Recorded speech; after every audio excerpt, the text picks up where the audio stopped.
इस तरह लगातार विकास के कार्य किए गए। सवाल सबसे बड़ा ये है, बीजेपी की दो सरकारें हैं, एक दिल्ली की और एक उत्तर प्रदेश की। ये डबल इंजन की सरकार के हमें लगता है ड्राइवर भाग गए हैं, या इनके जो डबल इंजन की सरकार को चलाने वाले लोगों को विकास दिखाई नहीं दे रहा, न विकास करना चाहते हैं। आज मैनपुरी की जनता जानना चाहती है कि मैनपुरी में कौन सा बड़ा विकास कार्य हुआ है जिससे किसानों को लाभ मिल रहा हो। एक बहुत बड़ी मंडी बन रही थी एक्सप्रेसवे के किनारे जिला मैनपुरी में, करहल विधानसभा में। वो मंडी आज भी अधूरी है, पूरी नहीं होने दी सरकार ने। जो मंडी की व्यवस्था थी वो चौपट कर दी। किसान की पैदावार की आय दोगुनी का वादा किया, उनकी फसल की पैदावार की आय तो नहीं दोगुनी हुई, लेकिन डीजल, पेट्रोल और ज़रूरत की सामान की महंगाई दुगनी हो गई। नौकरी रोजगार है नहीं, पुलिस भर्ती कर नहीं पा रहे, फौज में भर्ती कर नहीं पा रहे। मुझे याद है फौज के एक वरिष्ठ अधिकारी हमारे साथ हेलीकॉप्टर से यहाँ आए थे, और यही भारतीय जनता पार्टी और दिल्ली के लोगों ने उनके साथ अन्याय किया। नहीं तो आज यहाँ पर लगातार पुलिस की भर्ती हो रही थी। ये मच्छर देखो खा जा रहा है, ऐसे नहीं डेंगू ना हो जाए। हाँ, तो ये लगातार फौज की भी भर्ती होती। कहाँ हो रही फौज की भर्ती बताइए? सबसे ज़्यादा जवान यहीं आसपास के लोग हैं। तो ये जो बीजेपी के लोग और बीजेपी के अलायंस लोग, बीजेपी पॉलिटिकल आउटफिट है आरएसएस की। जैसे प्रकोष्ठ होता है, आरएसएस का प्रकोष्ठ है बीजेपी, इसलिए उस पर ध्यान नहीं देना है। असली मुद्दे हैं विकास के, असली मुद्दे हैं बेरोजगारी के, असली मुद्दे हैं रोजगार के। आप बताइए, राष्ट्रीय संपत्ति बेची जा रही है। जो राष्ट्र को कहते हैं कि राष्ट्र सर्वोपरि है, हमारा राष्ट्र सबसे ऊपर है। जो लोग ये दावा करते थे झूठा, आज तो उनकी पोल खुल गई। आपको एयरपोर्ट खरीदना हो तो पैसे ले आओ, पानी का जहाज खड़ा करने वाला पोर्ट चाहिए तो पैसे ले आओ, रेलवे ट्रैक खरीदनी है तो पैसा ले आओ।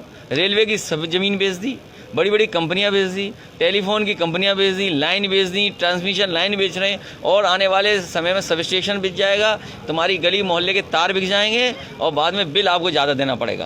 अभी बीजेपी सरकार सर ये रामायण सम्मेलन कर रही है, क्या कहेंगे सर? ये जो सम्मेलन कर रहे हैं ये सब झूठे सम्मेलन हैं इनकी। असली मुद्दों के सम्मेलन नहीं करेंगे। ये बताएं कि इनके संकल्प पत्र का कौन सा काम पूरा हो गया। जब इनका भारतीय जनता पार्टी का संकल्प पत्र उठाएंगे तो पहले पन्ने पे लिखा है कि किसानों की आय दोगुनी करेंगे, और दूसरे पन्ने पे लिखा है कि उत्तर प्रदेश में डेयरी को लेकर के नई योजना बनाएंगे जिससे डेयरी को बढ़ावा दे सकें और ग्रामीण और गाँव की अर्थव्यवस्था को बेहतर कर सकें। ये दोनों पन्ने फाड़ दिए हैं। भारतीय जनता पार्टी ने अपना संकल्प पत्र कूड़ेदान में फेंक दिया, इसलिए चुनाव से पहले अलग अलग मुद्दे उठा रहे हैं। गाय को राष्ट्रीय पशु घोषित करने की बात कही गई है, इस पे आपका क्या? वो तो कोर्ट ने कहा है तो इसके लिए कुछ नहीं कहेंगे, लेकिन गाय माँ का सम्मान होना चाहिए, और वहीं गंगा मैया को भी साफ होना चाहिए। मान लीजिए यमुना नहीं साफ होंगी तो गंगा कैसे साफ हो जाएंगी? चंबल साफ नहीं होगी तो कैसे साफ होगी? आपकी बगल में मान लीजिए जो नदी जा रही है, ईसन नदी है, एक नैया शुरू होती है यहाँ से, तो अगर इन नदियों में शहर का नाला चला जाएगा, गंदगी चली जाएगी, तो बताइए कैसे सफाई होगी गंगा की? अंतोगत्वा ये भी पानी तो गंगा में जा रहा है। मान लीजिए आपकी नदी है, यहाँ से शुरू हुई, किसी न किसी नदी में मिलती होगी, फिर आगे और मिलती होगी। अगर ऊपर और चले जाओ इधर की तरफ, गंगा की तरफ, तो आपको काली नदी मिलेगी। बताओ कितनी साफ़ हो गई। तो इसलिए भारतीय जनता पार्टी से बचो, इनके झूठ से बचो, इनके झूठे प्रचार से बचो।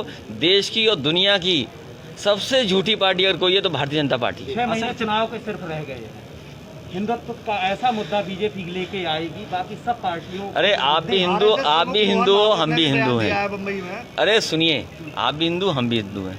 ये जितने आए हैं अभी घर में अगरबत्ती जला के आए होंगे, हम तो जला के आए। भाजपा ही कहीं अगरबत्ती नहीं जलाते, ये केवल नफरत फैलाते हैं। सर आखिरी सवाल, शिवपाल जी अक्सर कहते हैं कि मैं अखिलेश जी से समय मांगता हूं, समय नहीं मिलता है, और हम तो उनके साथ आना चाहते हैं, आप इस पर क्या कहें? देखिए, मैं कई बार सफाई दे चुका हूं, कई बार इस पर बात रख चुका हूं। उनका छोटा दल है, उनका भी एक दल है, उस दल के लिए समाजवादी पार्टी सीट छोड़ेगी, उनका पूरा सम्मान होगा। बातचीत फ़ोन पे भी हुई है। Thank you.